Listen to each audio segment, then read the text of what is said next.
Mobile water, unique in every way. Citi Prime News at 12 midday.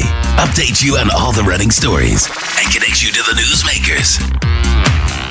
Citi News.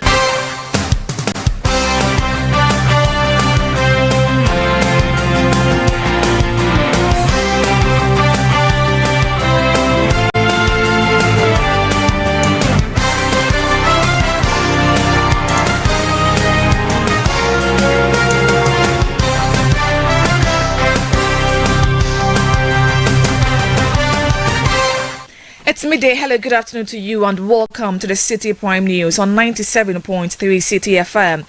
The news is live from our studios at number 11 Dr. Martin Loop Inn at Dabraka, Accra. It's also live around the world on citinewsroom.com.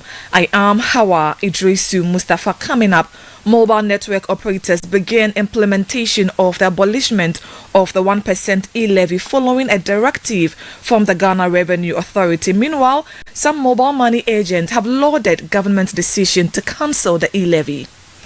This is good news to all mobile money agents, not only agents, but all Ghanaians, because when the e-levy came, we see it to be a double taxation on the agents and then the customers as well. Also coming up, U.S. Ambassador to Ghana downplays potential impact of the new 10% tariffs announced by President Donald Trump on Ghana. But the Importers and Exporters Association of Ghana has described the development as unfortunate. Going to cost the Ghanaian exporter, is going to cripple us in terms of growth. What it means is that it's going to affect us in terms of economy, it's going to affect us in terms of work, it's going to affect us in terms of job creation. Still ahead, former managing director of the Electricity Company of Ghana expresses his readiness to fully cooperate with any investigative body that will be established to probe the controversial disappearance of over 1,300 ECG containers at the Tema port. I am all for whatever audit, I am all for whatever investigation, and I am ready to assist the minister, and I am ready to sit with whoever to give my side of the story. And later, Lands and Natural Resources Minister likens activities of illegal miners to terrorists, underscoring the urgent need for a collective effort to end the menace. We can't allow few people to make money at the expense of millions of Ghanaians and kill us. We must now begin to see them as dangerous terrorists who are killing us. All that and more on Citi Prime News, which is live on all our affiliates across the 16 regions of the country. Western region, we are live on Premier FM 100.5, Sky Power FM 93.5 and Beach FM 105.5, all in Takrady. Bono region, this is Greener FM 95.9 in Sunyani. Ashanti region, Orange FM 107.9 in Kumasi. Volta region, we are live on Holy FM 98.5 in Aplau. Northern region, Dasuma FM 99.1 in Yendi. Upper East, Word FM 88.3 in Zwarungu. And Upper West, we are live on Bugli Radio 88.6 in Wa. Citi Prime News at 12 midday. Updates you on all the running stories and connects you to the newsmakers. Grateful for choosing us. Now, some mobile network operators are taking steps to ensure that the electronic transfer levy is no longer applied to mobile money transactions. This follows the official abolishment of the levy by telecommunications giant MTN Ghana. There is more in the following report by Citi News' Daniel Sakiti. MTN Ghana is among the first telecommunications companies to act on the change. The company has begun notifying its customers via text messages that the 1% e-levy has been scrapped and will no longer apply to mobile money transactions. This move aligns with a directive from the Ghana Revenue Authority, which instructed all charging entities to cease e-levy deductions across all platforms effective April 2nd, 2025. The Ghana Revenue Authority has also urged the public to report any deductions made after this date to the respective charging entities for a refund. The decision to abolish the e-levy has been welcomed by the Mobile Money Advocacy Group Ghana. The group believes that this policy shift will revive the digital financial service transactions, ease financial burdens on businesses, and encourage a wider adoption of mobile money services. President of the association, Edward Ofori-Agyemang, has been speaking with Citi News. We are happy His Excellency John Dramani Mahama have signed the abolishment of the e-levy. We are happy, and this is a great news for all Ghanaians, not only mobile money agents. And this is going to increase disposal income. And then again, it's going to boost mobile money transactions. Now we will see that people who didn't want to put money on their wallet and send it, now this will encourage them for them to deposit money on their wallet and send to a third party. Meanwhile, some members of the public have been reacting to the scrapping of the e-levy. Well, I feel relieved because, being deducted for using electronic means to send money and all that is just annoying because you're already being charged by the bank. So why then again do you have to pay some additional tax? Oh, it's good, it's off. Initially, Ghanaians were very much against it. My only concern with the abolishment was how government was going to make up for the shortfall it was going to cause. But the minister has given assurances that they are well prepared for it and then it will not affect the economy. So it feels very relieving as an everyday Ghanaian to have that levy taken off. I think it was one of the things I never got used to. That report was put together by Citi News' Daniel Sakete. Meanwhile, former Ododo-Diodio MP Edwin Nilante Vanderpoel has assured Ghanaians that the government's new revenue measures will be efficient. Speaking on the Breakfast Daily News Review on Channel 1 TV, the former MP noted that Finance Minister Dr. Kassiola Tufosin has outlined strategies to fill the revenue gap without negatively impacting the economy. I must say I'm scandalized. And I'm sad because for a report that has my name in it, the nice and the decency of this whole thing should have been the fact that I should have been given an opportunity to speak to this committee. It has made it very difficult for me to now be playing catch up with the story. I was very hesitant initially to speak because I saw the minister was at a good tangent. Apologies for that, but let's hear from the former Eastern Regional Minister Seth Echampong, who also stated that the strong opposition to the e-levy was driven by intense political polarization during its introduction. The politicization, as I used some words, I said it was so polarized. Yeah. The community has also, you see, perception holds a lot of influence on our ways of doing things. Some experts who are respected in this country started speaking to it not being scrapped. And I sat back and I laughed. I said, they are not political animals like myself. With the kind of suffering my party went through, I will never support e-levy and its introduction. If we are supposed to lose it, let it go. Let us all go and sit back and rethink and see how best we can do things. So for me, no humble pie was to be eating afterwards. It was something that our competitors, and when I mean my competitors, my brother here, never wanted us to succeed with it. And in politics, if somebody do not want you to succeed, whatever they will do to make you look bad, they will make you look bad. That was the former Eastern Regional Minister Seth Kwame Echampong. Now, the U.S. Ambassador to Ghana, Virginia Palmer, has downplayed the impact of the new tariffs announced by President Donald Trump on Ghana. President Donald Trump announced a 10% tariff on Ghanaian imports to the U.S. as part of broader trade measures affecting 20 African countries. Speaking to the media, Ambassador Palmer reaffirmed Ghana's strong partnership with the U.S., stating that the over $3 billion bilateral trade relationship would remain stable. She also assured that essential US-funded life-saving support programs would continue.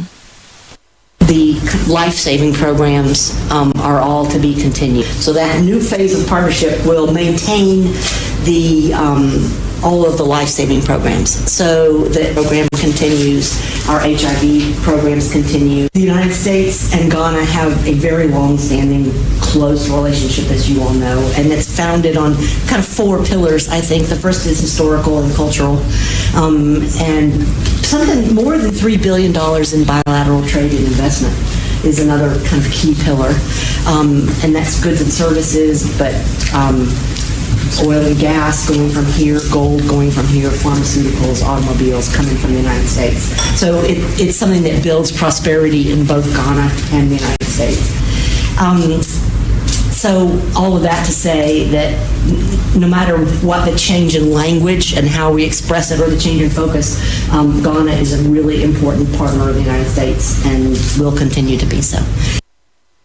That was the U.S. Ambassador to Ghana, Virginia Palmer. Meanwhile, the Executive Secretary of the Importers and Exporters Association, Samson Asakia Wingobit, has described the new tariffs as unfortunate. He thus urged the government to develop innovative strategies to explore alternative emerging market for Ghanaian exporters to mitigate the impact of the U.S. trade measures. What it means is that it's going to cost the Ghanaian exporter.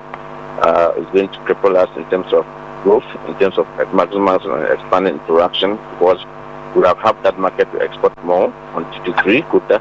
But if it's now a duty, what it means is that the suppliers there or the buyer there will also have ways and means to pass it on to the consumer. Hence, the number of quantities that they would have been asking for supply from Ghana we will definitely have to reduce if the president doesn't have that capacity. What it means is that it's going to affect us in terms of economy, it's going to affect us in terms of work, it's going to affect us in terms of job creation, and then of course it's going to affect us in terms of our GDP.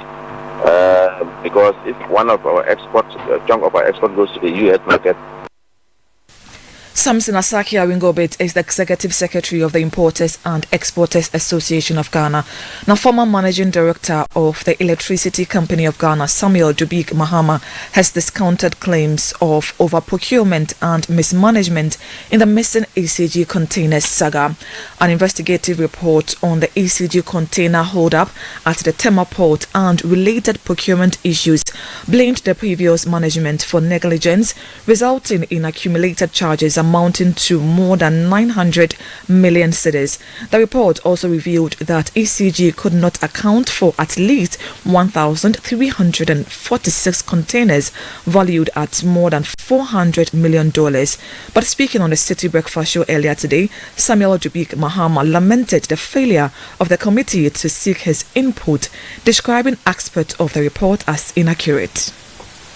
I must say I'm scandalized and I'm sad, because for a report that has my name in it, the nice and the decency of this whole thing should have been the fact that I should have been given an opportunity to speak to this committee. It has made it very difficult for me to now be playing catch up with the story. I was very hesitant initially to speak because I saw the minister was at a good tangent. The minister is looking for the containers, which we should all be excited about it, to be looking for that until this report came out.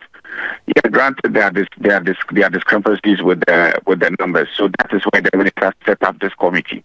But to some extent, I started looking at a few of the committee's work, and I realized that it was skewed. First one is within the period, the only period when I was managing director, 2022-2024.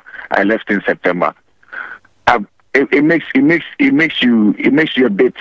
It feels funny. It feels funny because what is the committee looking for? And if the committee is going to stay within that ambit, don't I deserve to speak? The former ECG MD also pledged his full cooperation with any investigation into the disappearance of over 1,000 ECG containers at the Tema port. Mr. Samuel Dubik Mahama expressed his surprise and disappointment over the situation, but he also assured that he would fully cooperate with any probe into the missing containers. The containers were never in the custody of ECG. If the containers were in the custody of ECG, then you could put the blame squarely at the foot of ECG. The ECG, you took delivery of these containers and the goods are missing. But this is something that the preamble or the prima facie has been established, that the containers were still within the port. So for me, as I have said, containers don't get missing. They can get misplaced or they can get lost at sea. And even if they are lost at sea, you'll be notified because the shipment is cost, freight, and insurance. But the conversation now is, look, I am all for whatever audit. I am all for whatever investigation. And I want all of us to assist the minister. And I am ready to assist the minister. And I am ready to sit with whoever to give my side of the story. Mr. Dubik Mahama further refuted claims that he was engaged by the committee investigating the disappearance of the ECG containers at the Tema port. I've been in this country. Contrary to rumors that were written in some papers back in the day after I resigned, I haven't been anywhere. I have been in this country. I haven't gone anywhere. And honestly, I came to serve. So if there's anything that I have done in the contrary, I should be able to speak to it. Look, this interim report that you're talking about, you can clearly see how the committee was struggling very hard to come up with procurement breaches because they really wanted to put ECG and that PPA. But the law is settled on that matter. It's very settled on it. So it makes me a bit jittery. It makes me sad because for what we managed to achieve within the 2-year, 4-month period that I was managing director, and some of the things that as an individual I had to go through, and to wake up to someone, a whole team put together a report without even giving me 5 minutes of an input. You had a former managing director of the Electricity Company of Ghana, Samuel Dubik Mahama. You are still listening to the Citi Prime News on 97.3 Citi FM. I am Hawa Idrisu Mustafa. Still ahead, Land and Natural Resources Minister likens activities of illegal miners to terrorists, underscoring the urgent need for a collective effort to end the menace. We have details of this plus other stories coming up shortly. Please don't go away. Citi Prime News at 12 midday. Update you on all the running stories and connect you to the newsmakers.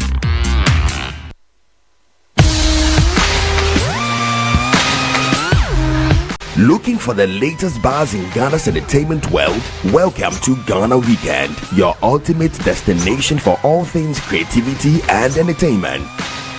Stay in the loop with breaking news, exclusive interviews, and then insider stories from your favorite creatives and stars.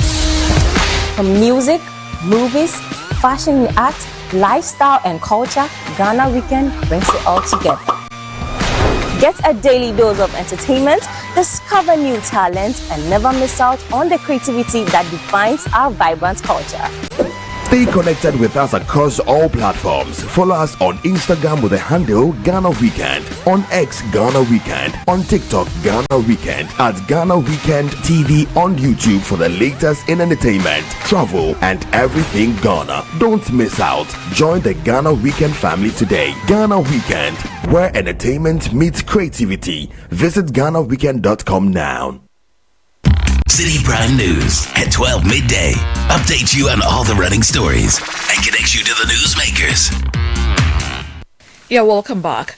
The Minister for Land and Natural Resources, Emmanuel Amakofi-Boa, has called for persons involved in illegal mining to be regarded as terrorists due to the significant threats they pose to the lives of Ghanaians.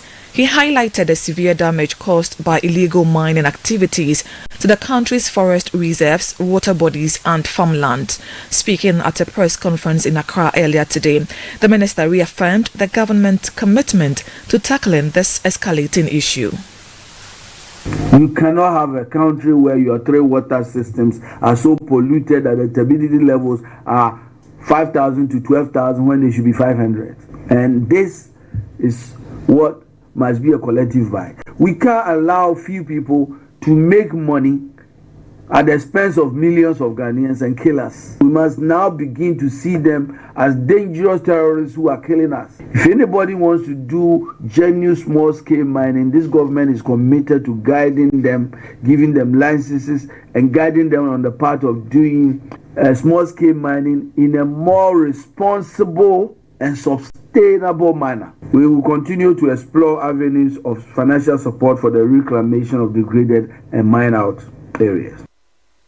He heard the Land and Natural Resources Minister Emmanuel Amakofi-Boa.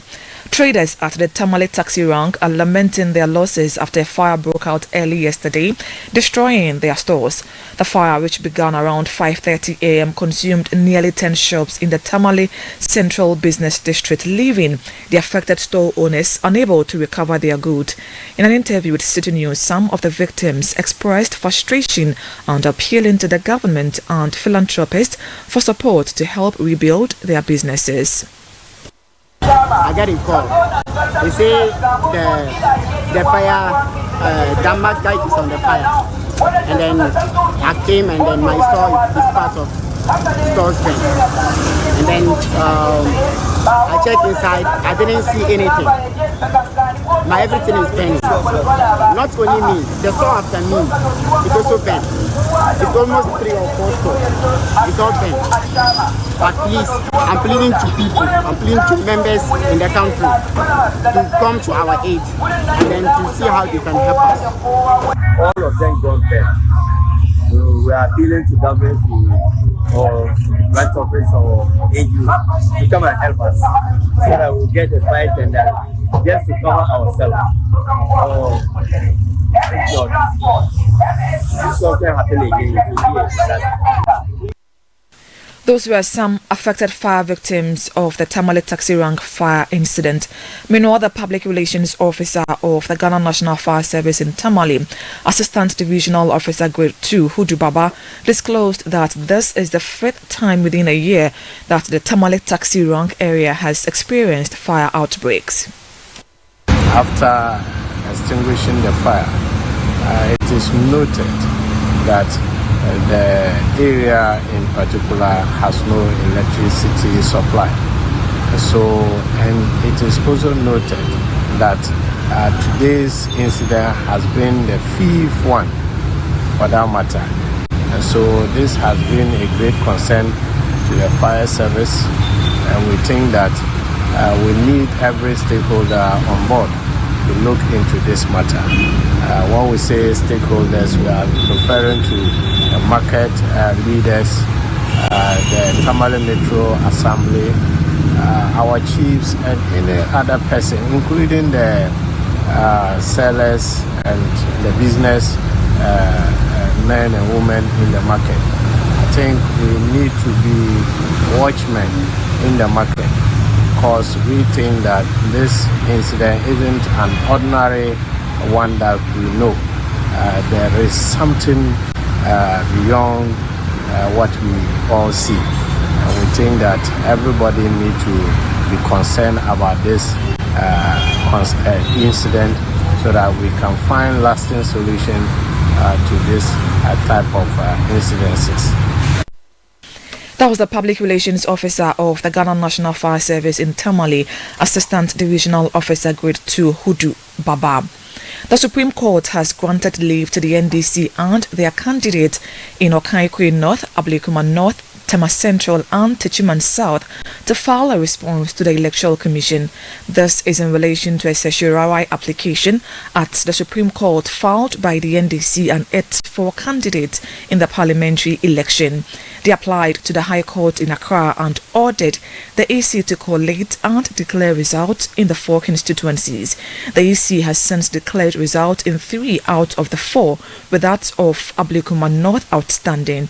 The applicant in the case earlier had challenges serving the NPP candidate until the Apex Court ordered substituted service. When the case was called today, lawyers for the applicant prayed the court to grant them time to respond to the EC's reply to the application. However, the lawyer for the Electoral Commission, Justin Amenuvo, objected to this plea, arguing that the time for responding, which is within 7 days after being served, has elapsed. The Apex Court, however, granted the applicant 7 days to file their responses. Residents of Bantama have praised Citi FM and Channel 1 TV for bringing attention to their water crisis, which led to a prompt intervention and the restoration of water supply in the area. They believe their challenges would not have been addressed without the media's coverage. A report by Citi News on Tuesday, April 1, highlighted the water issue, prompting a quick response from Ghana Water Limited. In an interview with Citi News, Akwesi Ajiman, Unit Committee Chairman of the Bantima Ahimbronum Electoral Area, expressed gratitude for the swift action but urged Ghana Water Limited to conduct regular inspections to prevent future crises.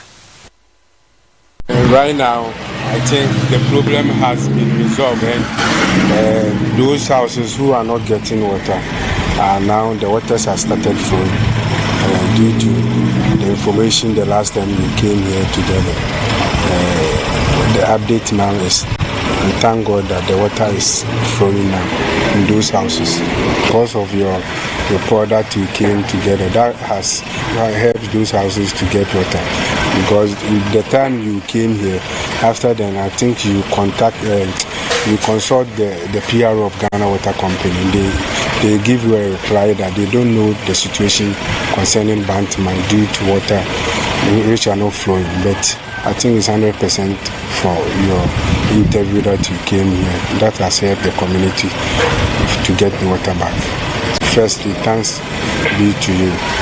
We thank you for having or giving us this opportunity to even express our view on this. And we are so much and we are impressed with you. Channel 1 TV, I think you are number one. Akwesi Ajiman is the Unit Committee Chairman of the Bantima Ahimbronum Electoral Area in the Ashanti region. A police officer from the Central North Regional Police Command, Constable John Kwabna Dogbe, has drowned in the River Ofin while taking part in an operation to combat illegal mining. After hours of searching, local police and a rescue team recovered his body. Authorities have launched a full-scale investigation into the incident, and the officer's body has been taken to the St. Francis Xavier Hospital in Asin Fosu.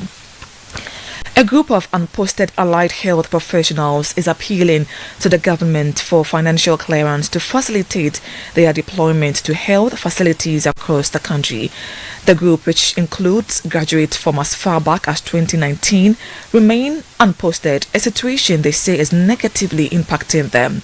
Speaking to Citi News, the spokesperson of the group, Paul Nudri, says their prolonged unemployment could lead to a loss of the essential practical skills and theoretical knowledge acquired during their training. The current situation is that for more than 6 years now, government has not provided clearance for us. And there's a pile of allied health professionals at home who are not working. It's affecting us a lot in diverse ways. Many of us are at home. We don't have anything doing. Those who manage to get some job somewhere are underpaid. You'll be surprised to know that there are some of our members who are paid as low as 500 Ghana cedis a month for the private jobs that they get, aside the fact that they are not also available because of the huge number of people who are out there and they are looking for jobs. So a government sector placements would have eased the burdens on many of us. That was a spokesperson of a group of unposted allied health professionals, Paul Nudri. The Minister of Roads and Highways, Gavin Kwame Agboja, has tasked Oswald Investment Limited with constructing the Ashaiman to Afenya section of the Eastern Corridor Road upgrading, that is Lot 1. According to him, this initiative is part of effort to alleviate traffic congestion on that stretch of road. Citi News' Philip Nilate has more. The 64-kilometer Ashaman Runabout to Akosombo Junction project, which began in May 2022, aims to alleviate gridlock along this stretch. Initially set to be completed within 30 months, with a target completion date in November 2024, the project stalled in July 2023 due to the government's debt exchange program. The project is a key component of the Eastern Corridor Road upgrading Lot 1, which is crucial for enhancing transportation infrastructure in the region.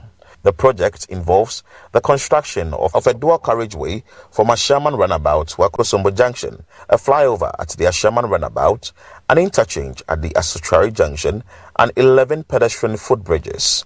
Additionally, The project includes the construction of 3 river bridges and various ancillary works such as drainage structures and walkways.